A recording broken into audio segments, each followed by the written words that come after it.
Hey there, this is Emily Pugmire with the Sagebrush Art School. Today we are going to be learning how to draw a horse head. We will be using some of the techniques that we've been learning during the school year at the Sagebrush Art School. One of them is the grid method, and the other one is value ranges. Before you start, make sure you have your reference material, your paper, a pencil, an eraser, your value range scale, and something soft to smooth over your drawing with. To help me better see the value ranges, I have printed my reference material out in black and white, and if you want to take it a step further, you can cut out the horse head and put it against a white background to help you see those subtle value ranges that are in the shadows and the highlights. There are several different grid methods that you can use. I've chosen to use the one where I do a horizontal and a vertical line through the middle of my drawing and also connect the corners with diagonal lines. You want to make sure that you do the same thing on your drawing paper as you do on your reference material so that when you copy it, it will match it perfectly.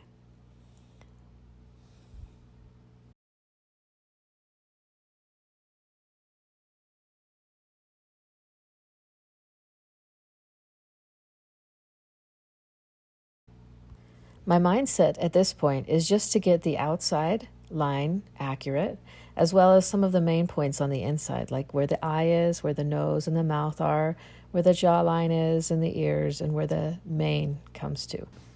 I'm drawing lightly at this point, and I'm not as concerned about value ranges and subtleties as much as I am about getting the proportions and the landmarks that I see in the right places. As you can see, I'm using my pencil to measure the distance from the center point out. It's a great way to easily sort of indicate where certain landmarks are. And I just continue to do that all around the entire drawing. Once I get to a point where I'm happy with where everything is and I've double checked it, I can use my soft either paper towel, or some people have chamois, or even toilet paper can work, to sort of rub the whole drawing down so that it's lighter, that you've taken off some of the lead, but you still see some of the drawing. You want to make it kind of light at this stage so that you can bring in some darker layers as you go. Go ahead and feel free to erase your grid line and switch your thinking to focusing on the value ranges that you see. At this point, don't get too caught up in all the several different value ranges you see in the shadow side and the light side. I want you to think about three things mainly: the core shadow, which I've indicated in purple, the shadows, which I've indicated in the blue color, including the cast shadow, and then lastly, the halftones, which are those value ranges that go towards the highlight in the drawing. To help you see this on our reference drawing, I've indicated the core shadow in the same color with that purple, and then the rest of the shadow side in sort of that blue color. And really what I want you to think of it as is this image, where it's mainly the shadow side and a little bit of the light side. But remember, don't make your shadow side too dark. Now we come back to the drawing. You see how my shadow side is still pretty light.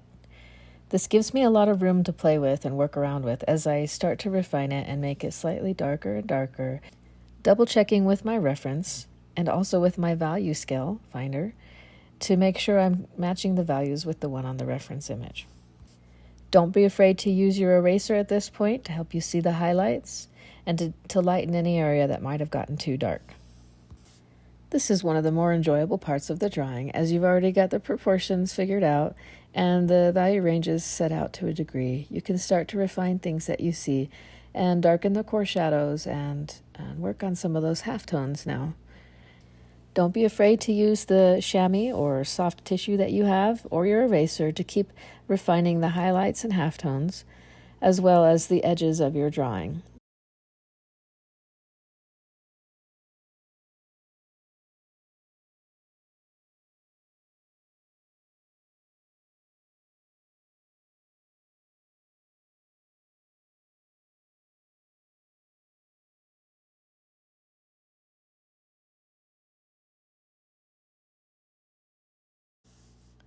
As you're getting close to finishing your drawing, check back on the halftone ranges that you see on the light side and make sure those blend well as they sort of turn the form towards the core shadow.